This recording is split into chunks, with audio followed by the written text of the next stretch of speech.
And South Africa significantly tells a story that says people who embrace different systems and cultures can in fact cooperate and exchange social, political, and economic lessons for the greater good of all humanity.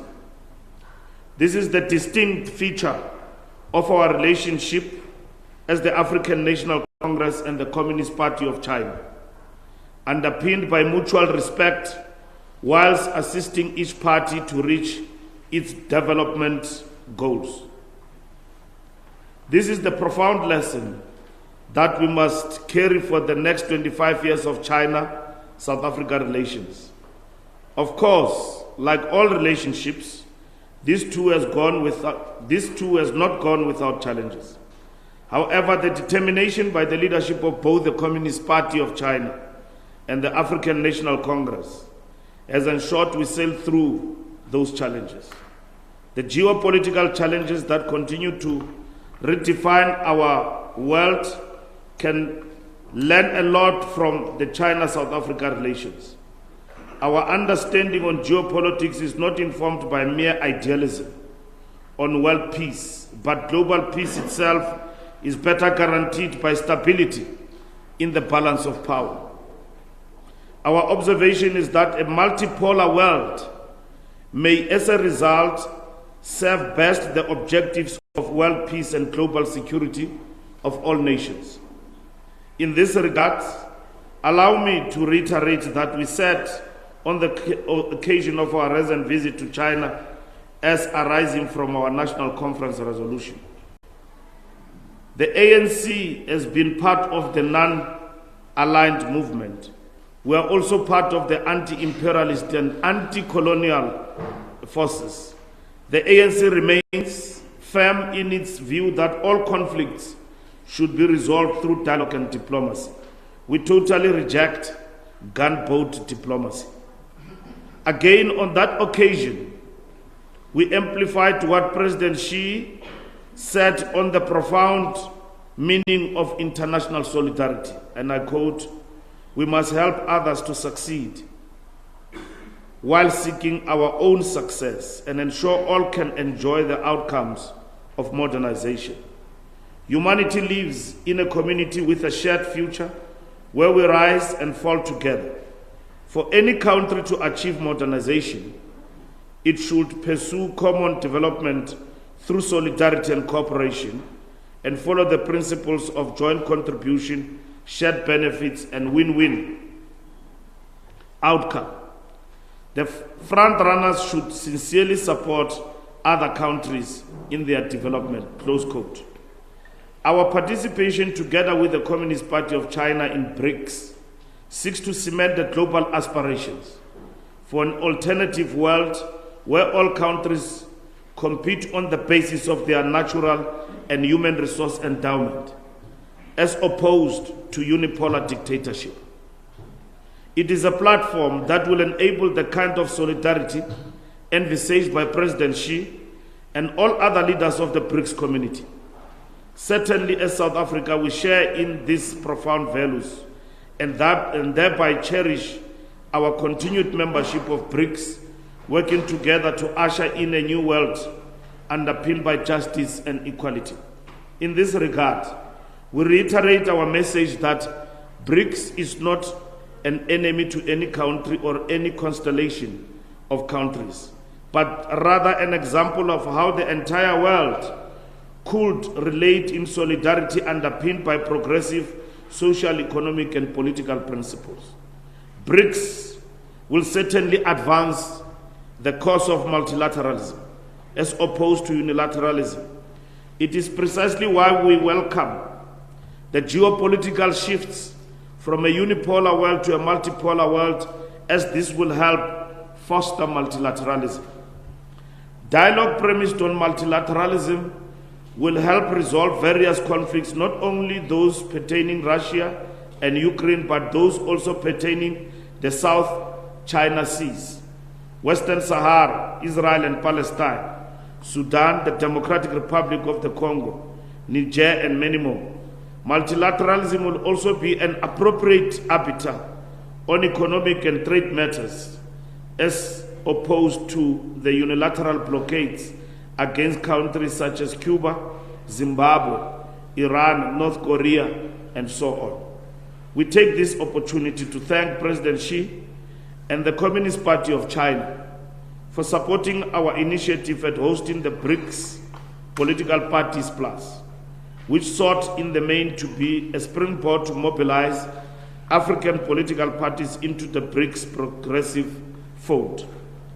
The event was a resounding success, and that could not have been possible without the support of the Communist Party of China and all other political parties. Today, we take stock of the China-South Africa relations, acknowledging the strides we have made on economic trade between the two countries. As noted by the Department of International Relations and Cooperation, earlier this year, on the occasion of the 25th anniversary of the relations between our two countries, on the 1st of January 2023, this was consolidated into a comprehensive strategic partnership and underpinned by a new 10-year strategic programs of cooperation. Over those years, our trade grew exponentially.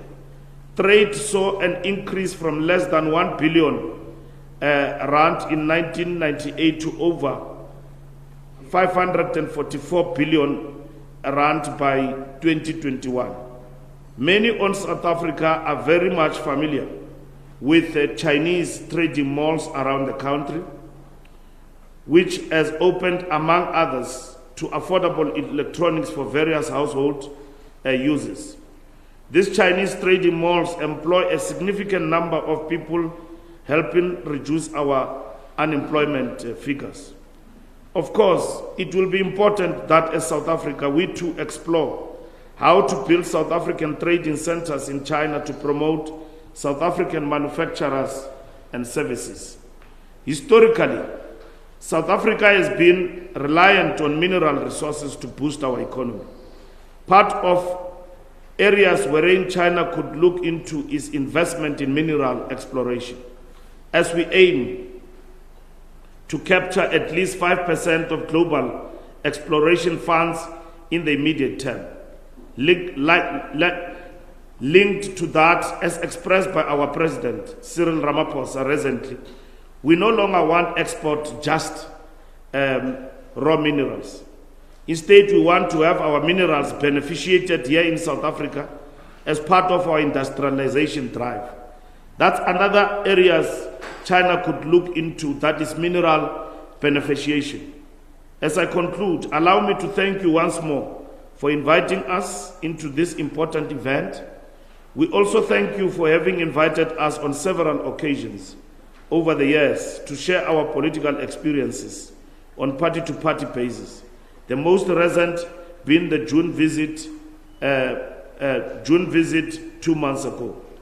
As we head for the national general elections next year, we remain committed to organizational renewal, which must restore and improve the trust that our populace has had on the African National Congress.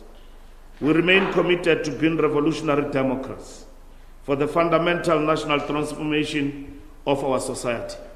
As the ANC, we remain guided by the objectives of the National Democratic Revolution to create a society underpinned by non-racialism, non-sexism, equality, democracy, and the prosperity for all. We chose the path of a developmental state as the political architecture of our national transformation, so that the state can decisively intervene in favor of certain progressive developmental ends, such as capacity in the state must see to it that we provide water, electricity, sanitation, roads, houses, healthcare centers, schools, and various other infrastructure builds.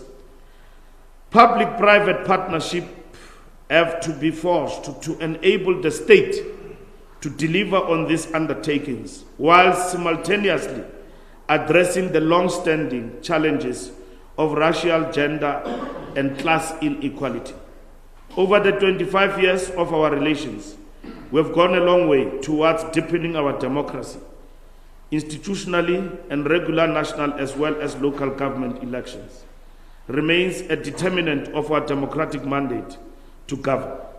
Hence, next year we are geared towards the national general elections that will mark 30 years of democracy and political freedom from apartheid colonialism. And in this, we can certainly count on the esteemed partnership we have with the Communist Party of China. We also welcome the continued communication between President Ramaphosa and President Xi on both party-to-party issues as well as country-to-country relations. Working together, we believe we are stronger and therefore can assail the geopolitical challenges facing our shared world. BRICS remain an extremely important platform to advance the various development objectives as amplified recently in the declaration of BRICS Political Parties Plus Dialogue here in South Africa in Ekurhuleni. We look forward to yet again working together for the success of the 15th BRICS Summit. And from us as the African National Congress, with all humility, without arrogance, we guarantee that 2024 victory certain, the ANC will emerge victorious. Thank you very much.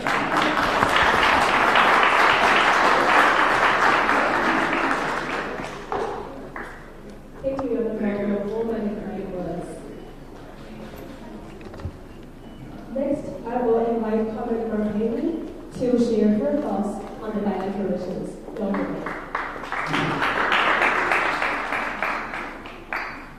Thank you very much for this opportunity. Your Excellency, the Ambassador of the People's Republic of China, Comrade Fikile Mbalula, the Secretary General of the African National Congress, which is the ruling party of South Africa, Professor Paul Tembe, author and research fellow at the Thabo Mbeki African Leadership Institute and the writer, of course, of this book that is being launched here today. Representatives from all over the country, whether you are from political parties, civil society, diplomatic corps, the media, of course. We also acknowledge your presence here today. Ladies and gentlemen, good morning. Is it good afternoon now? Because I'm not sure what time is it. I'll try to say ni hao. Definitely, as South Africa, we celebrate President Xi Jinping precisely because of what he has been able to contribute to our country and Africa as a whole. We all know that during the time where many countries were actually grappling with the COVID-19 pandemic, we have seen an erosion of multilateralism happening all over the world. However, as the African Union and as South Africa that was leading at that particular time, we were able to bring African countries together to be able to mutually benefit from whatever it is that we could be able to get to deal with the pandemic itself. And we couldn't have done that better without the help of President Xi Jinping, who at that particular time donated without even wanting anything, without even expecting us to send any delegation to China, to give us about 700 million dosages that were supposed to help us with ensuring that we do stop the spread of the pandemic itself, which was COVID-19 at that time. That assisted us a lot to be able to say that as Africans, we can be able to fight the pandemic itself from spreading and ensuring that we save most of our people. So we definitely have a good story to tell ourselves on the work that President Xi Jinping himself has been able to contribute to try and save lives, but equally so to make sure that we strengthen multilateralism in Africa and in the world. One of the reasons that we are celebrating, of course, the 25 years of diplomatic and trade relations between China and South Africa is precisely because we are also celebrating, as the Secretary General have already said, the growth in the bilateral trade that has grown exponentially from 1 billion to almost 500 or more than 500 billion rand. It's quite a lot. And that happened precisely because the president once told us that President Xi Jinping actually said to him, as much as we are happy to see the trade being where it is, tilting more to China, We would actually like it to grow, but this time around we want it to grow so that it can be equal. As much as China is quite bigger than South Africa, but the fact that President Xi Jinping mentioned the fact that what can China actually do to be able to assist South Africa to play a meaningful role in making sure that at least the trade balance does become balanced as it is, so that we don't have so much deficit. He said he's actually embarrassed to actually stand up and say this is the trade balance, but it's tilting more to China. So such kind of leadership makes us really celebrate President Xi Jinping, precisely because of his direct contribution to South Africa, but most of all to actually ensure that whatever it is that he does touch our people personally. Because once you grow the trade, it means that job creation will be there, but the trade will also be able to ensure that the economy becomes stronger. Therefore, the people of South Africa will definitely be able to benefit. We are saying this precisely because today it is about him. We cannot wait to really see the book and read it further. I haven't been able to get a copy. I hope that after getting the copy, then we will be able to appreciate the leadership of President Xi Jinping much more better. This year, of course, we are celebrating 25 years of diplomatic relations between Republic of South Africa and the People's Republic of China. Over these years, these strong diplomatic ties have led to unlocking economic, social, and political opportunities that promote high-quality development between our two countries. Over these 2 decades and a half, our countries have deepened the wide-ranging bilateral relations, which have been elevated to a comprehensive strategic partnership and underpinned by a new 10-year strategic program of cooperation that the Secretary General has just alluded to. This has obviously culminated, as I've already said, in making sure that the trade balance between South Africa and China does grow to 544 billion rands in 2021. And we celebrate this most especially because that happened at the time where COVID-19 was actually really at its peak. Therefore, we didn't really expect this to happen, but it happening, it means that there's something special about this relationship between South Africa and China. In the past quarter century, through diplomatic missions and nation-to-nation agreements, there has been a transformational transition from made in China to made in South Africa, and definitely Africa more broadly.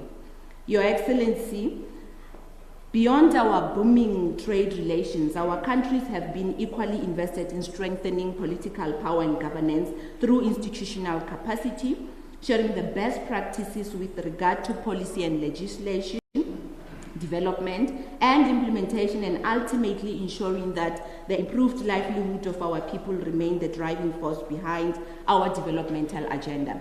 It is for this reason, of course, that South Africa remains committed to the One China policy, and we are definitely going to make sure that we strengthen our relationship by also trying to make sure that we push for more missions to be opened in China that are from South Africa.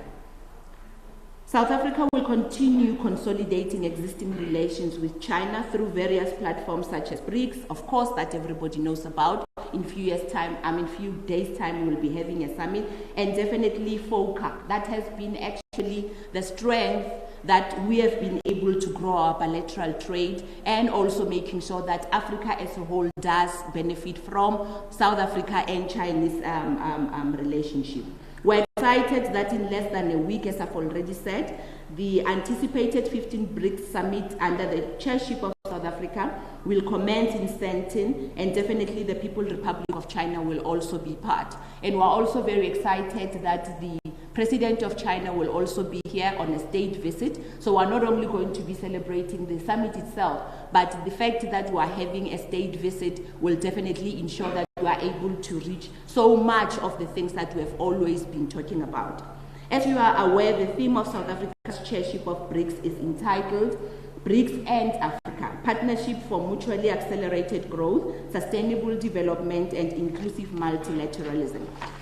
Accordingly, one of the 5 priorities of our chairship is strengthening post-pandemic socio-economic recovery and attainment of the 2030 Agenda on Sustainable Development. We recognize the developing countries in the Global South, in particular Africa, And we continue to also recognize that we're still lagging behind in terms of key development, our developmental targets. Therefore, we acknowledge and appreciate how China has asserted itself to support and invest over the years in the entire continent of Africa. Underpinning their support has been a commitment to mutually beneficial relations.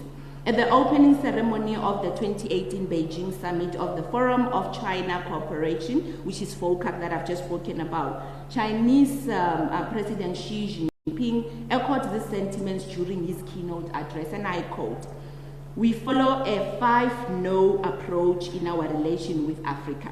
1, no interference in African countries' pursuit of developmental paths that fit their national condition. The second one, no interference in African countries' internal affairs.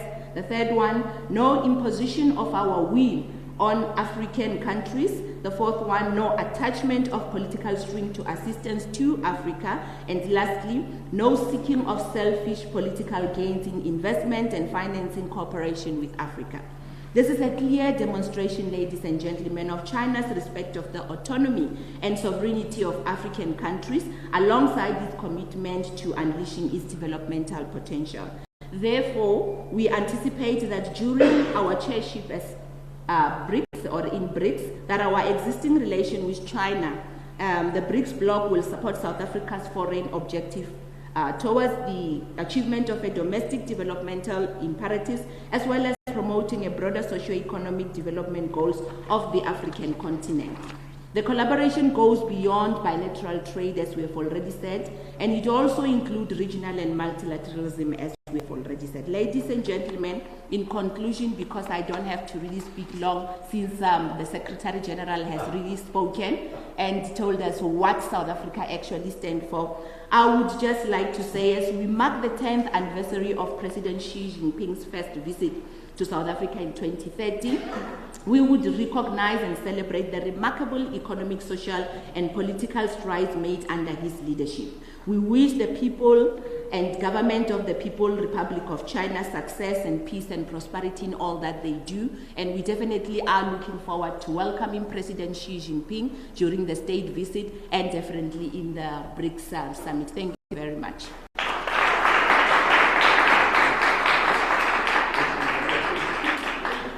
Thank you, Your Honourable. I believe our blooming financial relations will be taken to a new high for the BRICS summit and the state visit. Professor Monier, as a scholar, a famous scholar on China-Africa relations, so how do you view our current and future bilateral relations? Professor.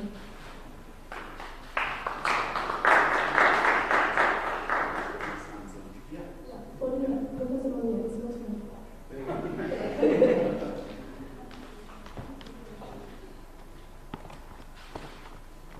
Ambassador of People's Republic of China, the SG, always pleasure seeing you. Madam, members of the media, fellow scholars, students who are here, all protocol. As we always say, SG, as we get to next week, BRICS Summit, I think it is important for us to go back in history for those who criticize South Africa or scholars who hold a very strong pro-global South views, that what is happening today, it's nothing new. We're going through a major global shift in the global politics. In 1955, ANC representatives traveled to Indonesia, Bandung. They went via Egypt. They were observers to the Bandung conference. And the issues of that time were colonialism, imperialism, disparities, poverty, inequality, the lack of technology transfer, lack of people to people. It was only 10 years since the end of the Second World War, 1945. And in that gathering in Bandung, Chinese leaders, Indian leaders, leaders of the Global South registered their dismay with the post-1945 world order. Fast forward to today, we're discussing absolutely nothing other than repeating what leaders of 1955, including ANC leaders, that embarked on that trip.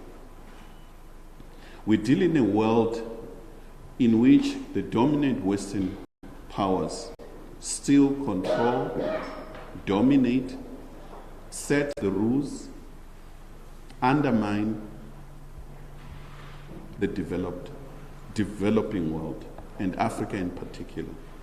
So it is in that context that I stand to repeat some of the issues that we see, the relationship between South Africa and China, to deal with inequality, deal with issues of trade, and figures has already been mentioned. We've seen the growth of people-to-people educational exchange. We've seen quite a number of major infrastructure development, not only in Ethiopia, the rail from Ethiopia to Djibouti, not only in Kenya, East Africa, from Mombasa to Nairobi to Naivasha, and getting into Rwanda and Tanzania. This strategic relationship between China and South Africa and Africa is centered around a number of key areas, and Africa itself, the AU, has made Agenda 2063 as the key, and therefore the Belt and Road and Agenda 2063 are similar, and the relationship between Beijing and Pretoria and the rest of the continent is nothing else other than finding common areas of convergence between the Belt and Road and Agenda 2063. So let me take this opportunity to wish President Xi Jinping and the rest of the Global South leadership that is coming a successful BRICS summit, and pay homage to President Xi Jinping on his state visit to South Africa as we celebrate 25 years of relationship between South Africa and China. A very strong relationship. As you can see, SG has already paved the way, and SACP and other members of civil society. We've seen the number of our students growing in Chinese universities, and we've seen a number of projects, and more room is there to ensure that we explore new areas of cooperation. We always say Africans should not be left behind. I think we see other continents. As we speak, the Russians are shooting a satellite to the moon. They might get there before the Americans. The Indians are doing the same. They're shooting to the moon. And the bigger question for us, we want to see Africans getting to the moon and other areas. China is playing a critical area. So in our cooperation, we would like to see more from us as Africans, working hard, learn from the Chinese, but at the end of the day, we are our own liberators. We work as comrades in the trenches during the liberation movement. We're in the second phase of that liberation, of economic liberation. Still a long way to go. And let me turn to my brother, briefly to thank him for the book that he has written. This is my second time responding to your books. Professor Tembe has done extremely well to narrate this precise relationship of China with the strength on looking at Confucianism and how it interacts with African philosophy of Ubuntu. It's a strong book, clearly written, and a lot of lessons, I think, for all of us, where it shows the similarities between African philosophy, African way of looking at life, and Chinese. And this is in line with President Xi Jinping. New introduction of key concepts, Global Development Initiative, Global Security Initiative, and most important, and perhaps speaking more directly to Professor Tembe, the Global Civilization Initiative. So, Professor Tembe, congratulations on this book, and I thank you.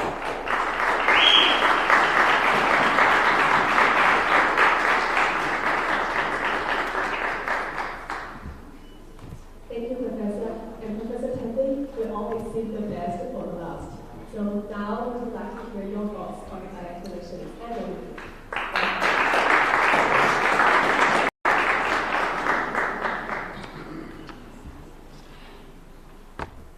His Excellency Ambassador Chen Xiaodong, Secretary General of the ANC, Comrade Fikile Mbalula, I have to add the comrade part. That's my childhood habit. Excellency Ms. Ramaphosa, the Minister in the Presidency for Planning and Monitoring and Evaluation, His Excellency Joseph Opio Wilson Okulu of the South Dakota States in the Republic of South Sudan, and currently also a CEO of the New Africa Bank. His Excellency Khoshi Kikane of the Mandebele A-Levola, thank you very much to make your acquaintance, and all protocol observed. Now I can leave the paper. There is a tendency with scholars wanting to be politicians. And scholars, when they want to be politicians, then they want the highest seat. That is a fallacy. As a scholar, what you seek is to be an intermediary between knowledge and policy. And as a scholar, you are therefore an interface, or you create interface. As we all say, devil is in the details. Now, having said devil is in the details, and in the interest of cross-cultural communication, Otongshin Kaishi, Junjung da Chen Xiaodong Dashi, Junjung da Lingdao, 各位嘉宾，大家好。还有，我很荣幸，就是我有这个机会在这演讲。我自己的分数刚发布了一遍，但是这个不是我自己的分数，这是中非关系的分数，中非关系的发展。现在我们金砖的那个大会，所以我分析的事情在特别南非和中国关系是为了这个发展。It is in the interest of equal partnerships. What I will say then about that, I'm really, really honored as an ordinary scholar to be here. Although I'm presented or introduced most of the time, I'm referred to as a scholar of the Thabo Mbeki International outfit. I also have another home at UNISA, which is the Chinese department where we teach Mandarin linguistics. Because as we create interfaces, we have to understand what happens between the two languages that brings us up. When I write about Ubuntu and its scene in South Africa, I say we need an interface between imfundiso yasezilalini, home, private home, homestead, and formal education, because there tends to be a schism there.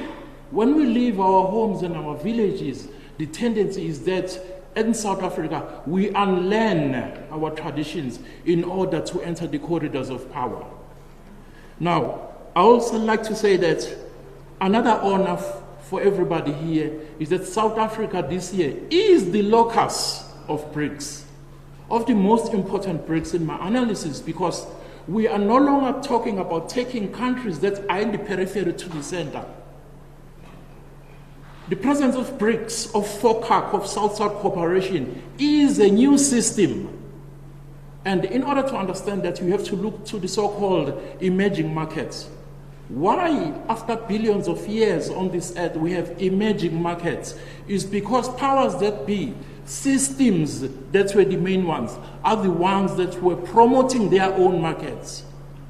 Newsflash, South Africa and the Global South are no longer emerging markets. They are markets by themselves. What we have is bottle holes which we have to fill. The same way that Secretary General expressed the position of South Africa, the same way that the Minister of Evaluation steadfastly and coherently put the position of South Africa. We are not starting a journey, we are completing a journey. This cooperation, what it does for South Africa, especially, it has allowed South Africa to have access to geographical and political spheres where otherwise it wouldn't have had without a stronger relationship with China. Now, I'm not going to repeat all the good of the blueprint, all the manifestations of China-Africa relations. I'm going to be the devil's advocate. If we talk about development, it's because we need new vehicles to reach that development. Devil in the details. Today is also a 10th anniversary of something very important. The 4 proposals for China-Africa cooperation. If you read them in English, it's very nice. Sincerity, real outcomes, affinity, good faith. But for example, if you take sincerity, which is Chengyi in Mandarin, and you take Chengxin, which is good faith, affinity, which is about the family, you can travel 4,000 yen back within Confucianism to understand what are those things. Sincerity can be sincerity to a Bible, First or Second Testament. Good faith can be being a disciplinarian or something like that, or be faithful to something. But if you read within the Chinese context, that is the rationale and the makeup of a family home, which that rationale then transfers to provincial government, which that provincial government then it transfers the same model to the highest office in the country. Therefore, when Chinese people say President Xi Jinping, actually they are trying to say, or they are saying in Mandarin, my father. Within the context that's in the Chinese language, Yo Xiaojia, Yo Dajia, Yo Daguo, which the country and the family, those are one and the same thing. The same respect you give to your mother and your father. It is here I'm trying to break down how Chinese society lives and how it interprets itself. But also then I will encourage the Chinese and with scholars like us, Professor Munyaye and many more, to translate the African rationale, African value system onto the Chinese partners. Without further ado, that was just a minor introduction of what is contained within my book, or within our book, so to speak. We've got 5 bottlenecks that stops South Africa or Africa to have access to the low-hanging fruits of the China-Africa relations. The first one I call lack of public awareness. Many people know about China, but they don't know what is at play as we're having relationships with China. That is the chapter 2 of the book, because I have to clear out those ones first in order to understand China as a country, or in order to understand how to access those benefits. The second one is conflict between policy and law, which is no fault of South Africa, but South Africa is a young democracy. There is a schism between South African policy and South African law. Let me just make one relevant example. If you go to an Egyptian law book or Algerian law book, there are not less than 12 to 20 pages on the benefits of direct investment, FDI, to the SEZs. In South Africa, we have one little line there at the end, and it's actually murky a little bit. So what does that mean? That means the next person who will move into office will just shift that policy because it's amorphous. And there are no consequences because it's not in the book of law. The third one is the one I can't change because of our own political system we've chosen, short-termism and long-termism. I'll leave only with one question on the third one. How can a country that has been forming and oppressed at the same time for 500 years solve this problem within two political terms, which is 10 years? And by the way, when the new government comes in place, tries to correct with its policy the programs of the previous government, but it's only 2 terms, on the second term, somebody's preparing for exit. So there is that spiral of short-termism. We must then find a way of long-term. How will we find that? By having a blueprint in South Africa that is continuous, irrespective of who the incumbent is. And why I'm raising this point is because China has that continuity. So that will help us create some sort of synergy. I'm not saying let's change our constitution. I'm not saying that let's strengthen the land or make it longer. I'm just saying let's find points of synergy. Now, the last one, which I've observed over the years, 20 years researching China.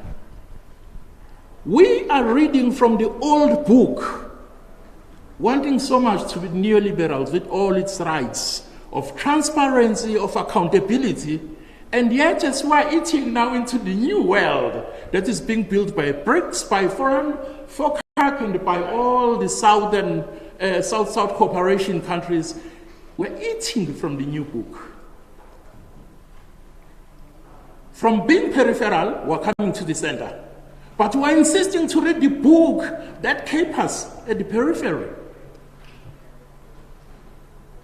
So in the chapter where I deal with the impact of China, especially President Xi Jinping, in the geopolitical landscape, we have to do something because this relationship has shot us very high into bigger spaces.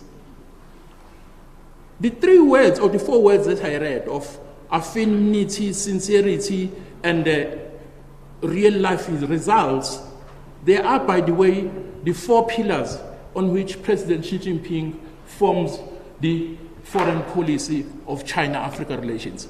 That alone, that in China's foreign policy, there's a specific part that has been growing, which started in 2013, as we're talking about the new era, its 10th anniversary. One of the forecasts, there was the second China's Africa policy.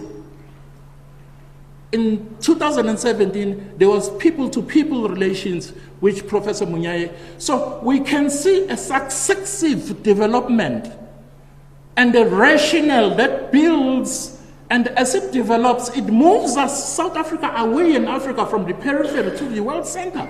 So as China develops, it is at the same time establishing, in real sense, not on paper, the notion of partnership of equals, mutual respect, mutual benefits, creation of common prosperity, and in the process, building a community of a shared future. Thank you very much.